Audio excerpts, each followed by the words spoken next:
pourquoi tout le monde se fout des millions de morts en RDC?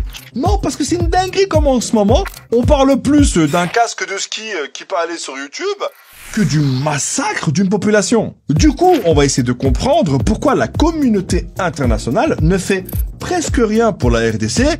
Peut-être, parce que les Congolais sont loin, on sait pas. Le monde se fiche tellement de ce que subissent les Congolais que lorsque les joueurs de la RDC ont fait ce geste, je suis sûr qu'il y a des mecs qui ont dû se dire « Tiens, je ne savais pas que l'hymne national congolais se jouait aussi en langue des signes. Tu vois, c'est pour ça que j'aime l'Afrique. Wakanda forever !» Sauf qu'ils ont fait ça pour soutenir leur peuple qui, depuis des années, subit des atrocités. Pour comprendre le bail, faut savoir qu'après le génocide au Rwanda en 94, t'as plus d'1 million de personnes qui ont fui vers la RDC, puis entre 96 et 2003, il y a eu 2 guerres civiles en RDC qui ont fait des millions de morts et ont impliqué ses voisins comme l'Ouganda et le Rwanda.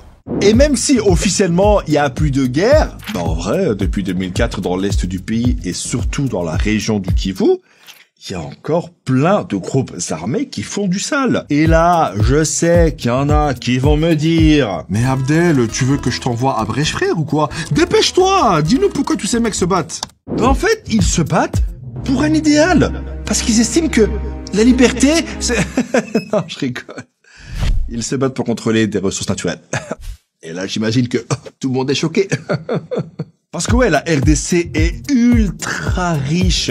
Et pour vous donner une idée de l'importance de la RDC dans notre monde, si demain elle ferme ses portes, faudra apprendre à faire du feu.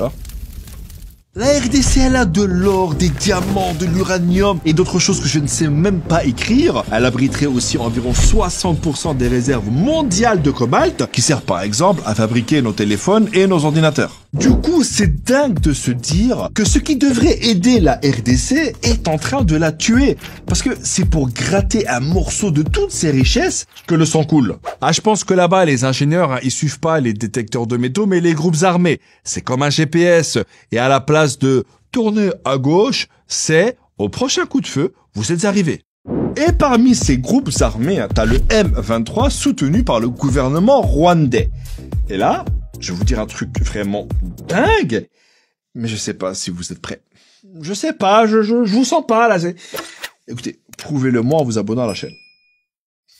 Ok, c'est bon. Vous êtes prêts? Écoutez bien. Il y a un tiers du coltan mondial qui passe par le Rwanda. Et le Rwanda, qui ne possède pratiquement pas de coltan, contrairement à ce que dit Kagame, est devenu, en quelques années, le premier exportateur de coltan au monde. Je sais pas si t'imagines, c'est comme si demain je te disais que le plus gros vendeur de sacs Louis Vuitton, c'est pas Bernard Arnault, c'est Mohamed Eni. Il y avait l'appropriation culturelle, et maintenant on a l'appropriation économique. Et le pire, c'est que tout le monde est au courant, et personne ne fait rien. Alors non, il y a quand même eu des accords de paix et des résolutions des Nations Unies, et il y a aussi des casques bleus qui sont sur place depuis 25 ans. Mais maintenant, on leur a dit d'aller voir ailleurs si j'y suis. Je sais pas si t'imagines, 25 ans. Les mecs, ils ont dû être aussi efficaces qu'une paire de chaussettes blanches avec un costume noir. Bon, on va mettre en place un programme ultra précis pour lutter contre ces massacres. Premièrement, les 5 premières années, on va commander l'imprimante.